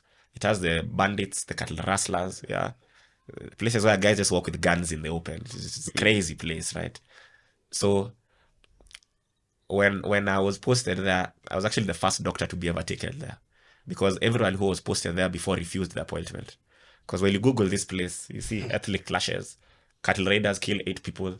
So of course, it doesn't inspire confidence, right? But I also assume that it's like a writer's heaven in some ways. Thank you for bringing that up. So of course, now my dad, of course, called me up for a very serious discussion, right? And my mom also was there. And he was like, your son has a death wish, right? There's no way I've paid all these fees. Take you to medical school. You go to Alliance. We've done all these things so you can go die and get shot in where. No. You're not going there. Now, at the same time, my mom was like, you know what, by the way, what do you do? This guy is a lad, and he's decided. And I'm sure he has his reasons. So it was not an amicable decision to make, because there was a lot of confrontation around it. Till the day I left, my dad was never comfortable with me staying there. But the beauty of it is, one, like I said, I was the first doctor to ever go there. So I'm looking for the words. It was like an orientation of what the next doctors would go through. So I'd be able to orient whoever comes. 2, I was young and I was looking for adventure. Right? 3, I was in charge of the hospital. So nilikuwa mkubwa. Why not? Yeah. So at 26, I'm in charge of a hospital. Right? And all my colleagues are older than me. They're in their late 30s, 40s. Another thing, on top of that, because I'm a bit senior, my duties are mainly administrative, few clinical, and more importantly... So you have space to write. Precisely. More importantly, I never did night calls, because the nights were mine to write. So every time I woke up in the morning, when I woke up in the morning and went to work, I was tired. And they were like, this gentleman has been sleeping all night and he's tired. But they had no idea that I've just been writing all night. Of course, I didn't share it with them. So in many ways, the experiences were good. They were very good because I learned some leadership skills. So you can imagine being the youngest person in a facility, and definitely they feel a certain way about it. And you also have to tread carefully. If you're too permissive with your staff, they'll start getting away with things, or they won't be living up to their duties. But at the same time, if you have the fear of not being taken seriously, you compensate by being too harsh and being too structured. I'm being too rigid, which is also dangerous in itself. Yep. And I realized very quickly that my success or failure here is dependent on my juniors, or rather, my juniors in terms of hierarchy. And if they decide to sabotage me, I'm done. Yeah. And they have the capacity to do it. So it was a tightrope I had to walk, but I learned it well. So you do that for 2 years? Do that for around 2.5 years. Then around 2020, I joined psychiatry. Okay. How long does it take for you to go through the psychiatry training in order for you now to start practicing? 3 years. 3 years. Yes. Oh, wow. Yes. So you go back to school for 3 years? Yes. Okay. So Look in at COVID, that. you were mostly in school. Yeah, I was in school COVID time. Okay. Okay. Wow. Okay. And this is back in Nairobi now. Back here, I've left the village. Yeah. I have to adapt to this city. I was very pale when I came to this city because in the village was a man of consequence. Yeah, when you're the only doctor in a radius of 15, Yeah, an important 15 man. miles, I'm important, man. Yeah. The DO says hi to you. You get free lift. The chief greets you. Yeah. Yeah. People want to feed you. Then you come to Nairobi. The apathy. Yeah. I'm just like, yes. Yeah. Concrete jungle. Concrete jungle. Yeah. Yeah. How's been your... So Kigondu asked you all back how fulfilling it's been, and you said practice. the practice has been quite Yeah. fulfilling. Any lessons so far from the last 2 years of practice? Last 2 years. 2 years, yeah. In any highlights, again, any lessons that you've learned, and then if you can also sort of answer that alongside, what are your, from your experience so far, and all the affliction that you've seen and all the suffering that is out there, are there some words of maybe courage, encouragement that you can give to a lot of us who are going through it? Going through it. And habits of remedy. Yeah. One quote: sometimes we suffer more in imagination than Than in reality. reality. But now that's just one of the symptomatologies of anxiety, right? You're anxious about something, and then it sets off a domino effect, right? And you start worrying about other things that have not occurred. So you start living in the future. That's one of the things I learned.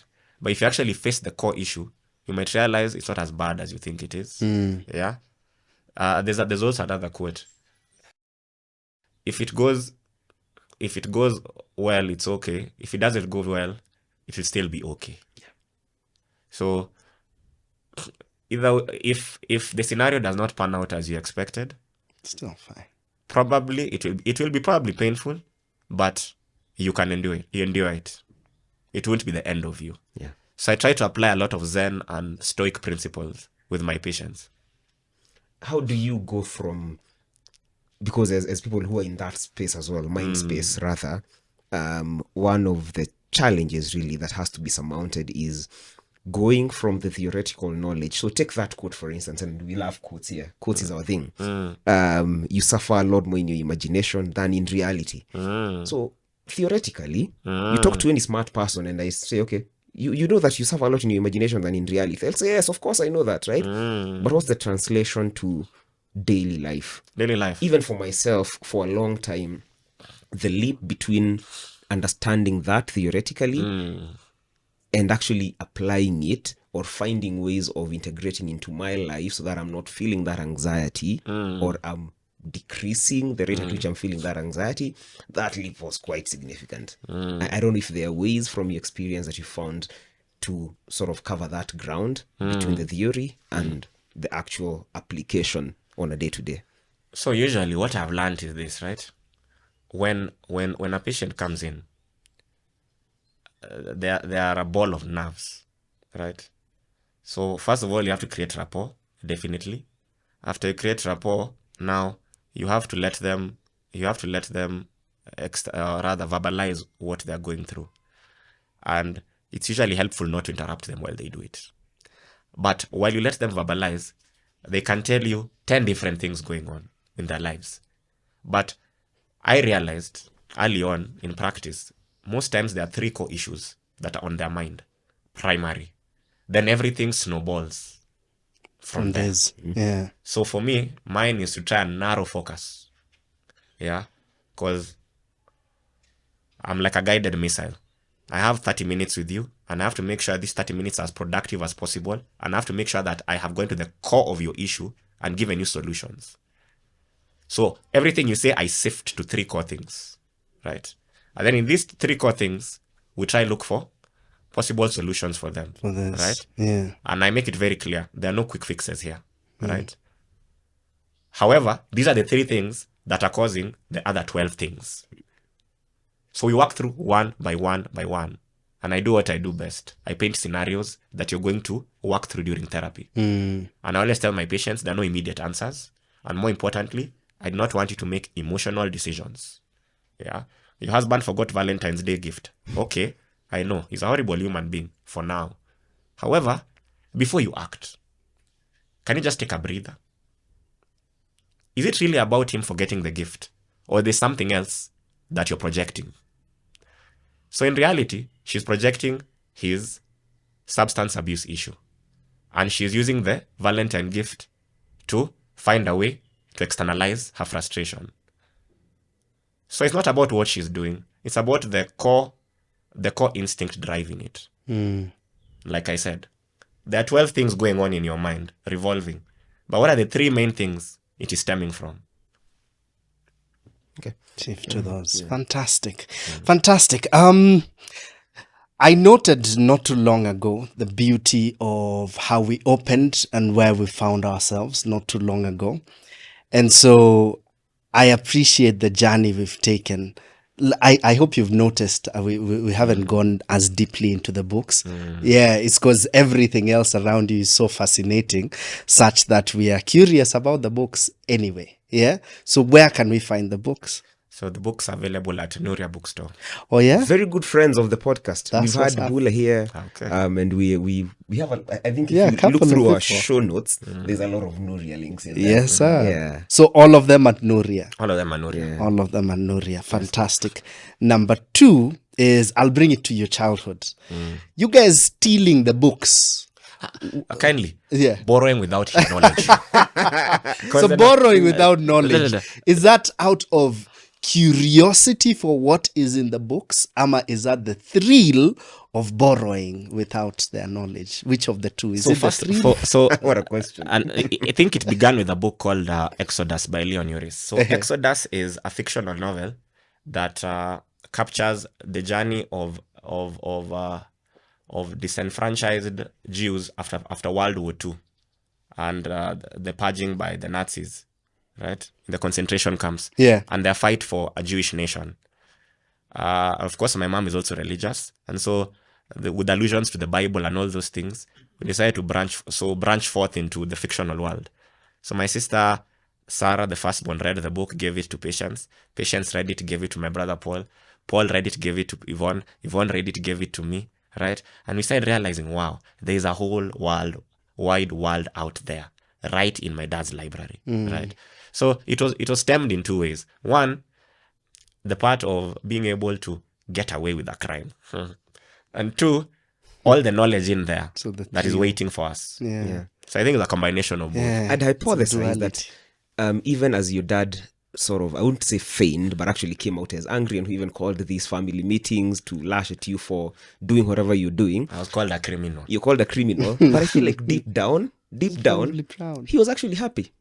Probably. Yeah, Probably. I think he was. Probably. Probably. Yeah, very high. I think very high probability that he was, because it's not the worst thing for your kids to be stealing. Exactly. Yeah. But in my mind, that's what I try to use that same argument. Yeah, You were too smart for your I age. tried to use the same argument. And I was telling my mom, of course, aside, I couldn't confront him. God, I couldn't confront him that way. Yeah, Yeah. You know, there's a boundary. So Yeah.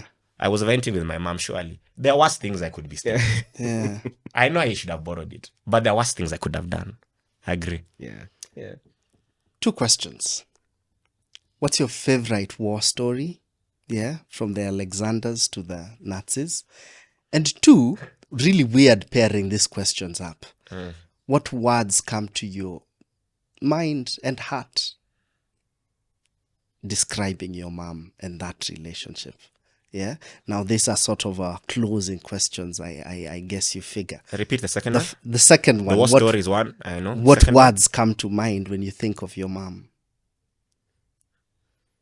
Yeah. one? Okay. Because with dad, knowing you in some way, in my way, knowing you in some way, we are sort of knowing your dad. Yeah. I'm really curious about what you think about that. But yes, but when it comes to your mom, what words come to heart, especially? So, war stories. Which war story? Can I just confirm something? Please. Allow me. Sure. So there are two. The first one is in my memory. The second one I want to read out to you because I don't have it committed to memory. So, a moment. Oh, good. Let me just get it.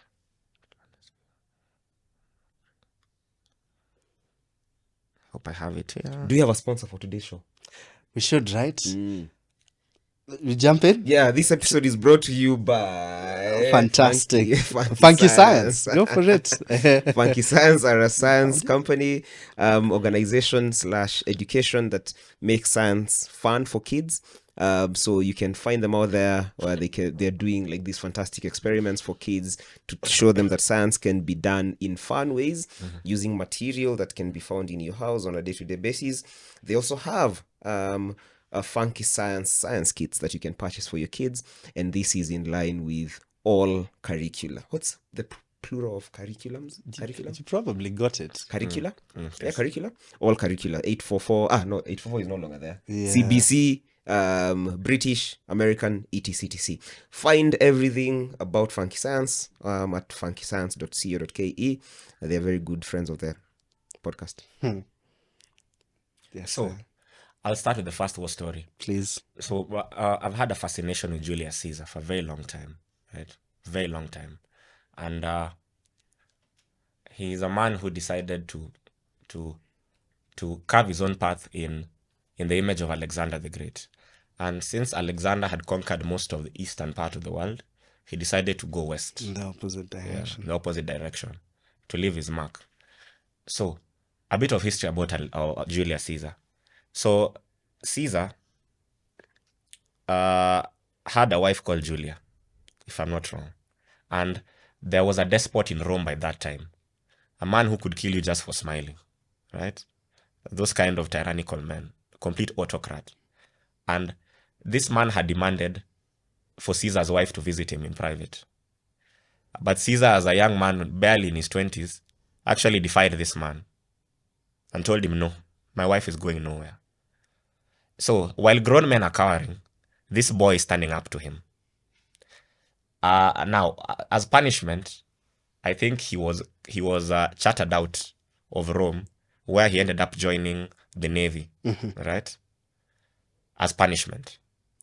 Now, from there, Caesar found a way to come back to Rome and become a consul. And there were 3 consuls at that time. There was there was Pompey, there was Caesar, and another gentleman. There was Magnus I've forgotten the last man's name. There was Pompey, Caesar, and a third gentleman. It's probably someone watching this and screaming out the name. Help me. So, basically, because of Caesar's ambition, these 2 old men realized that they've let a fox in the chicken pen. And this boy might be a problem for us. So they decided to punish him by sending him to Gaul, the middle of nowhere. But in every disadvantage, Caesar used it to his ascent to power. Yeah. So Caesar realized the power of spectacle and words and speeches. So every time he conquered a tribe in Gaul, he sent one of his soldiers to read out his conquests. And the beauty of that is you can actually make things up because it's your word against theirs. Did Caesar actually achieve all these things himself? Or did he glorify himself beyond proportion? So the first thing I learned from there is you can turn a negative into a positive and make it work for you. Next thing. When Caesar decides that he wants to invade Rome, because what happened at those points in time, when soldiers come back from deployment, they're supposed to inform the Senate and lay down their arms. So if an army with a general crosses a river called the Rubicon without the assent of the Senate, that is an act of war in itself. It's war. Yeah. And Rome was split into 2, right? there was Pompey's army and Caesar's army. So in the words of Julius Caesar in the book Julius Caesar, William Shakespeare, there are words that have always resonated with me as he was trying to convince his army to march into Rome with him. And it's actually the same quote my dad gave me to convince me to go to medical school.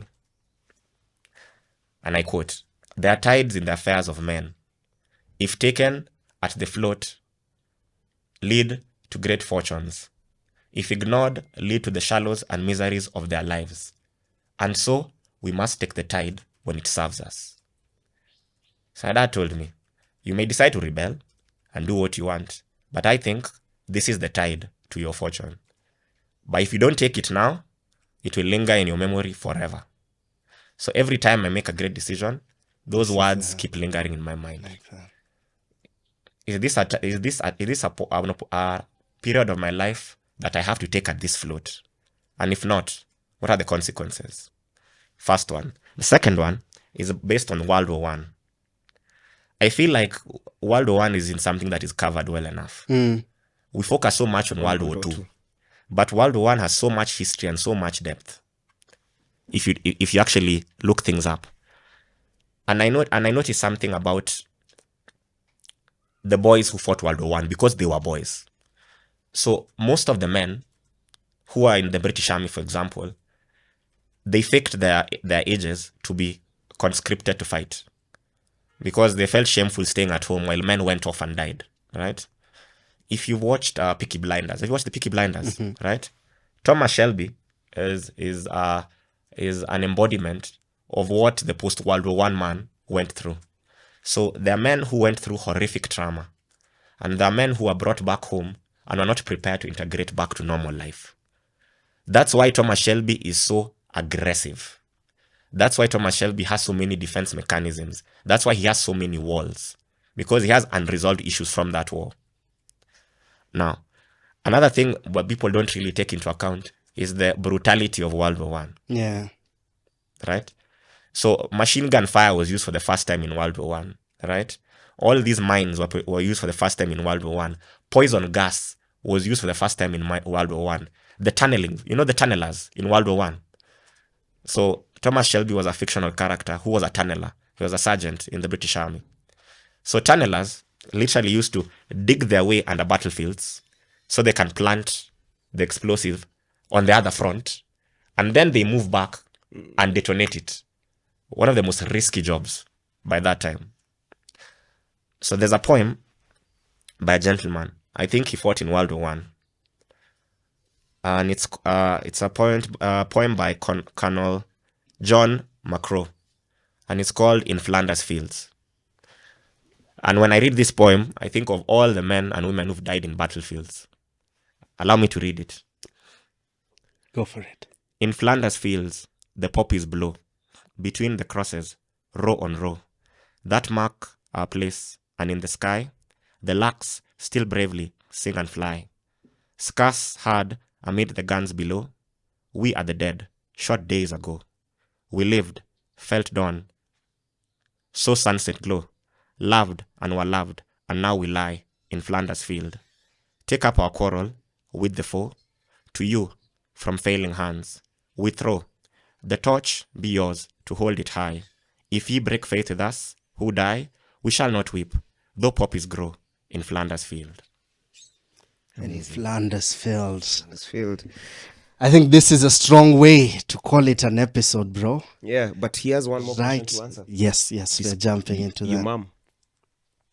Yes. So It is so weird coming from war to mom. Yeah, go for it. So, I think for my mom, I'd say 2 words. 3, love, safety, and security. I can say whatever I need to say without having to put the mask of manhood around her. Yeah.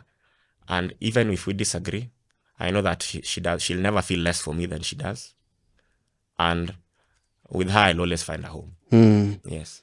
The mask of manhood. That's what you got as well. Yeah. Yeah. A mask, indeed. Mask of manhood, man. yeah. I feel we need a cross episode between this guest and not even Tugi. Ule wa Papa Bear. Papa Bear. Who's Papa Bear? Yes. Yes. Your outlook and your perspective on manhood is fascinating, whether you know this or not. And having you on this episode was quite... the timing is uncanny. Timing is uncanny. Yeah. We've learned a lot, and I'm sure that anyone who listens to this episode will learn a lot. I think this is a conversation that can go on for such a long time. And I'm sure we'll have a 2.0 or a 3.0 of this conversation, because I feel like there's so many threads that we've not explored, and there's a lot more. I still have a lot of things here that I wanted to talk 10,000. about. Go back to, greed is not good. I think fundamentally that's a conversation that needs to happen at a deeper level. Yeah, Greed being good. Greed being good. Yeah, he said greed is good, right? Yeah. Yeah, and then I don't want to dig more about not blooming too early as a father, as a very young father. You definitely have a lot of thoughts on that based on your experience growing up, but also now as a professional who's seeing these things all around you. Can I just add something? Please. So, another quote. Slow success builds character. Fast success builds ego. And I'll give an example. Take me, for example. If at 21, I had written one book and the second book becomes a bestseller by the time I'm 23, do you think I'd have gotten to 20 books? Probably not. My head would have been filled with pride, my ego oozing out of every pore in my body, right? I'd have become conceited, self-absorbed. I'd have never learned perseverance. So probably I wouldn't have gone this far. I would have never started the publishing company. Yeah. It would have been enough to say I'm a writer. I'm recognized, I'm validated. But because of all the struggle, all the self-doubt, all the pain, I pushed to become more and more and more. So maybe God was delaying this for a reason and did not let me bloom too early. How can guys reach out to you for publishing projects? Publishing projects. Yeah. So we have a website. My details are all online. Okay. Yeah. You just type wanderer'spath.org. www.wanderer'spath.org. We'll definitely attach that. Yeah. We've gone through a lot of quotes. You've thrown a lot of them. We have them captured here. Is there one final one that at this point in time you feel would be put on a shirt somewhere? I won't even go asking the quintessential way. But is there one quote at this point in time that you feel is so apt that you'd want to share with anyone who will listen to this episode? There's one quote. Specifically for Africans. For Africans, yes. One quote. And I've forgotten who wrote it, but it's seared into my mind. So, this is a quote. We live in a society that glorifies the funeral more than death.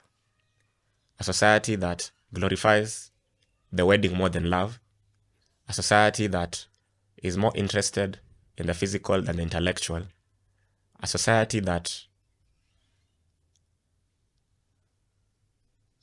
exaggerates a container but despises the content. I like that. I think that is as good a place to end as we'd possibly ask for. Thank you so very much, Mr. Franz. Thank you, sir. For opening up to this conversation, opening your heart. And we wish you all the best. We wish you so much success. Slow success, right? But in the midst of all that, we wish you lots of joy, lots of fulfillment, lots of happiness. May this path be fulfilling in everything that you do, and all the best in your practice. You're really doing such important work. And I think anyone who encounters you will be grateful that you made that transition from maybe the ward to the seat, if that's a good enough analogy. Yeah. And we are grateful for you as a person, and we wish you nothing but the best. Thank you, sir. Yeah. Stay busy being born. Yeah. You too. Asante sana. How can guys reach out to you on the socials? Socials Franz Owano on Facebook, wanderer'spath.ke on Instagram. Mm-hmm. Yes. Okay, Franz Owano, and for everyone, it's a Franz with a Z at the end. Yes. Z. Mm-hmm. Franz. Fantastic. Fantastic. Hey, we call it an episode. We call it an episode. What else would it be? Wow, bro. Stop. Asante sana, Franz. Bless up, Mazen. For you guys who are watching us, thank you, Mazen. You know where to find us. Umetupia. And sasa you can find us at busybeingbond.africa. That's the hub of everything that we do. You can find us online. Actually, even the other one is online, but you can find us on the socials. Instagram, Twitter at busybeingbond_, and on Facebook at the Busy Being Born podcast. But I am mostly Busy Being Born.Africa. You can find all the episodes, all our writing. Who knows, we might convince Franz to give us some of his material for us to publish as a guest on our blog that we always say we are going to write. We do write. Not as frequently. A blog post a year. Yeah, that's what's yeah, up. man. So find us there. Yeah. And again, thank you so much for listening, for watching. We really, really appreciate you. We absolutely do. Thank you so much, Abu. Kama kawaida. Bless up, bro. Wacha ni sit up, nikae serious. Asante sana, Abu. Clive, bless. Hi, Maria. Good to see you, Maze. Asante sana. Thank you, sir. Yeah, until next time, you know who we are. Mkamade. Kigondu, and you know what we always say? If you're not busy being born, Then you're probably busy not leaving.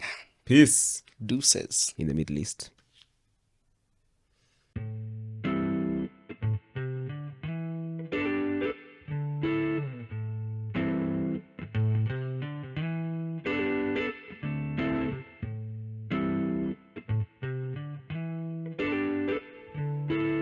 Thank you for listening to our podcast. Do look out for more from us. For now, kwaheri.